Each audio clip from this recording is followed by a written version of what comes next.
Oh, wow, I didn't know that you could convert everything to minor. Minor is very big. You see, and again, it's like programming yourself. You see D7, you play A minor. You see G7, you play D minor. And then, of course, you want to learn some arpeggios and phrases. You see C9, C7, you think G minor.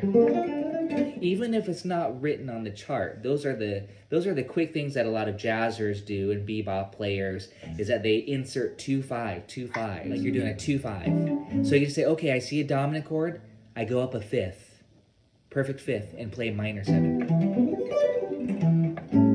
Okay, and then of course you could do that trick to make it beboppy, minor 7, minor 6, even dim. That darkens it up. All off that minor. That's why you guys are here too on Patreon, because you're like, okay, I want some etudes. Give me some etudes. Okay, number 1, do this.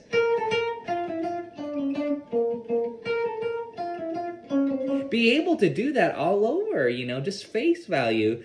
You see B flat, you play B flat. You see B flat minor, you play B flat. But or this stuff, Mona Lisa.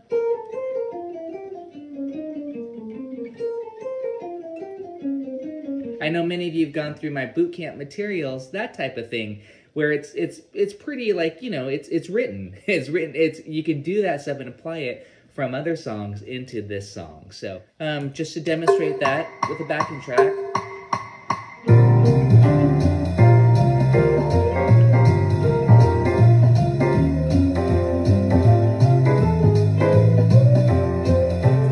Right here.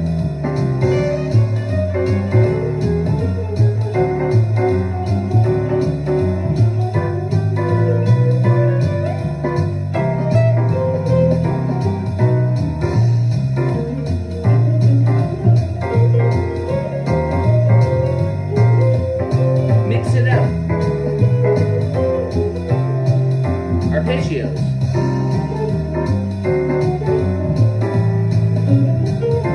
Arpeggios.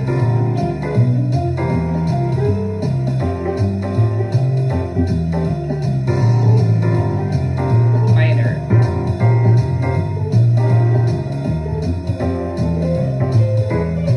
Maybe this.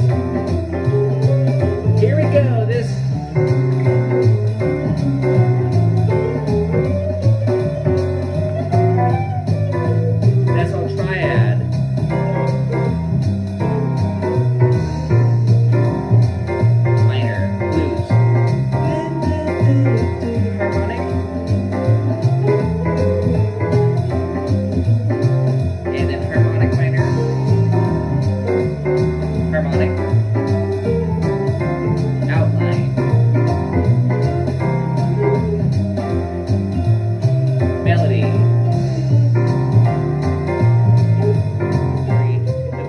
Simple style solo, very few notes.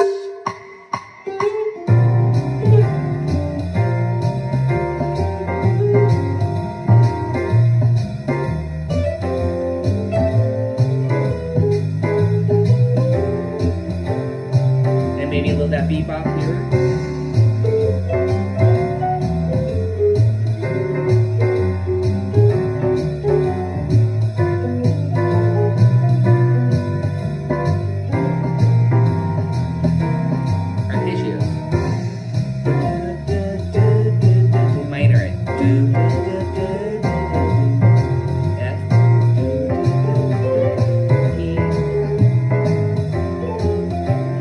This is the tricky part.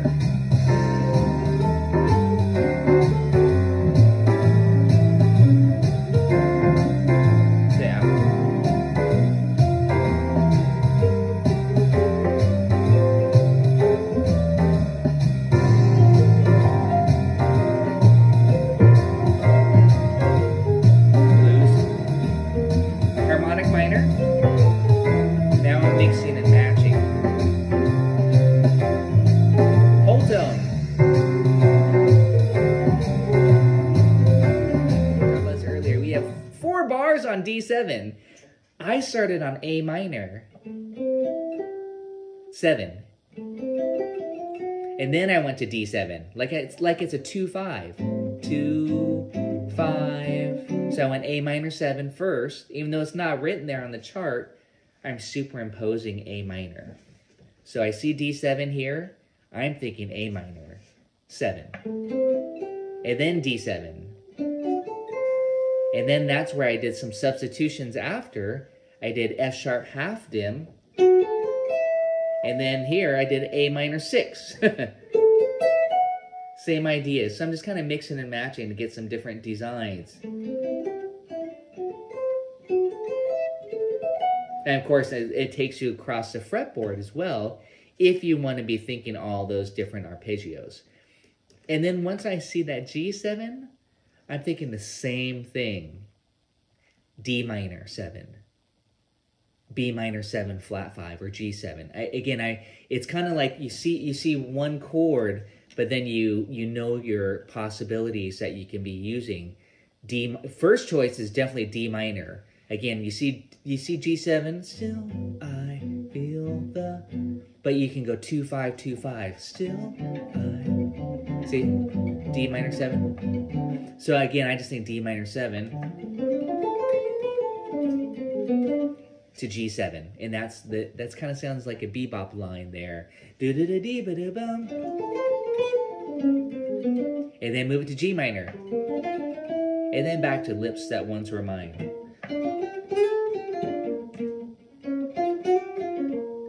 Then F. I'm using my substitution concepts. I see D7. I can be face value about it. Just play D7. It's a little boring. That's okay. It's good to do it first. But then you can go off to the third degree and play half dim. That's F sharp minor 7 flat 5 right here.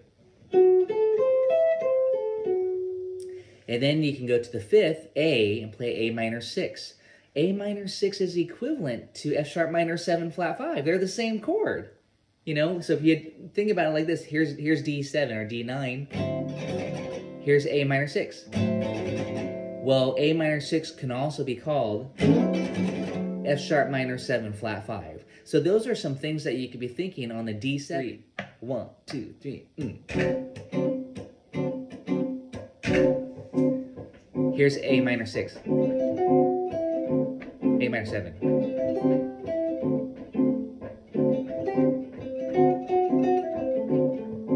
Here's D7. F sharp minor 7 flat 5 right here. A minor 6. A minor ideas.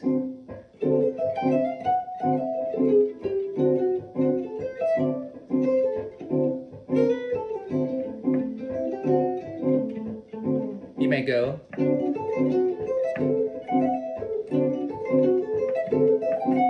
Again.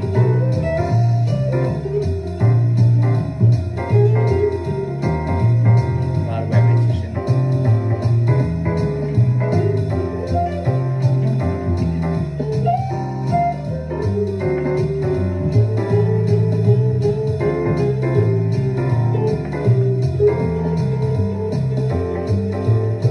But then I want to outline.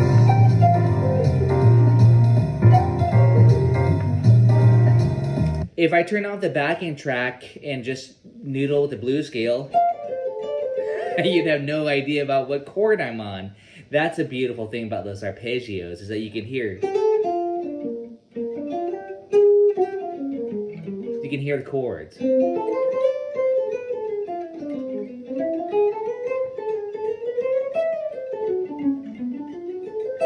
And that's the thing. That's where I like to have a certain amount of chordal implication in my solo. We're talking about soloing ideas on.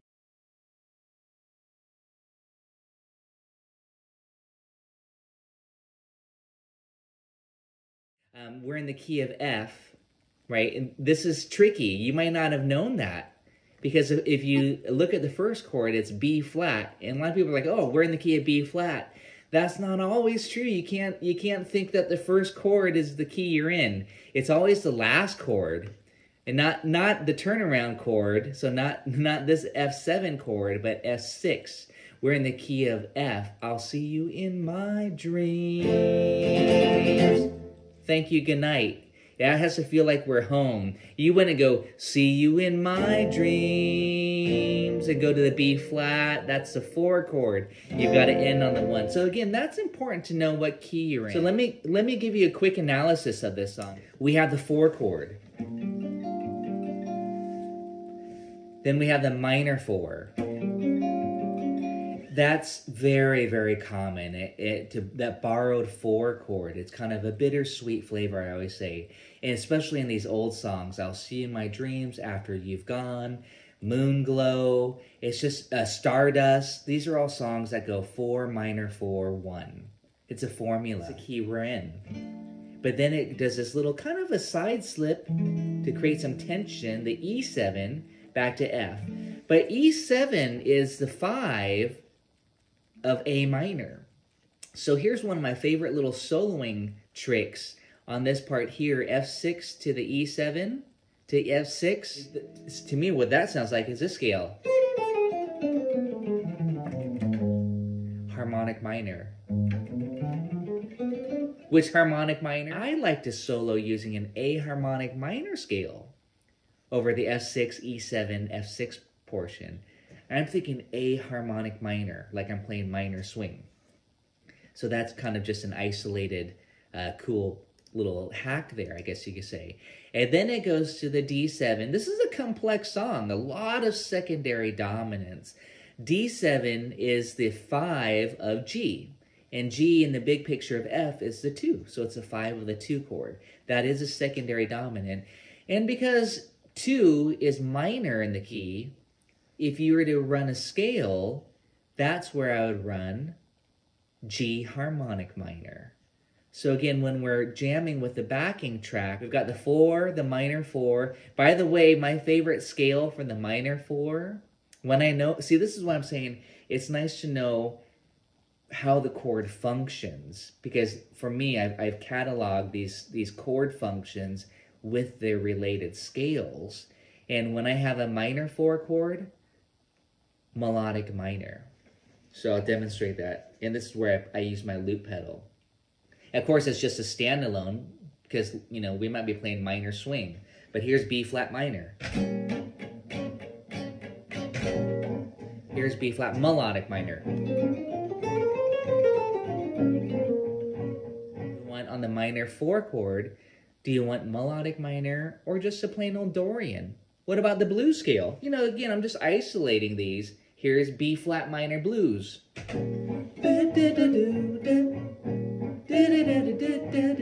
Benson-y. With a Dorian.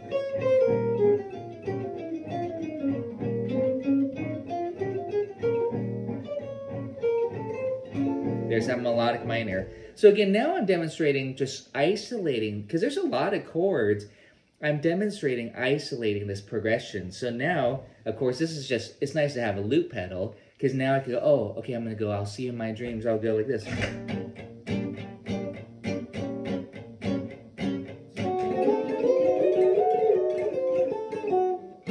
But it's nice to have a formula or something planned out, so I'm not just kind of blindly solo. But here's something that I definitely do recommend, and that's to be able to do what I call easy arpeggios.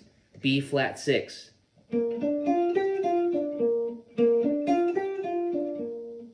Right? This is like an exercise on the spot here. B flat minor 6.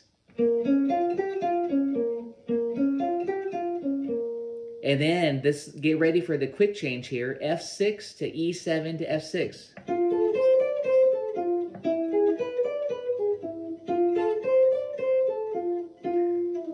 Okay, you guys, can you do that so far? Again, if not, work out those fingerings. You know, these are on the, I'm staying on the 4th and the 3rd strings for these, with the root on the 4th or 3rd string, I should say. So map that out first. Okay, B flat 6. 1, 2, 3, 4. Minor. F6. E7, F6. On D7, but that's where you might say, hey, That's too much on D7. What else can I do? That's what I talked about earlier, D7. And if you don't want to think about all those shapes, you guys know the simple substitution. You see D7, diminish. Now you don't have to think at all. You just run that shape around so you could play your dim 7 arpeggios. You just got to know where to start. I'm going to start on A.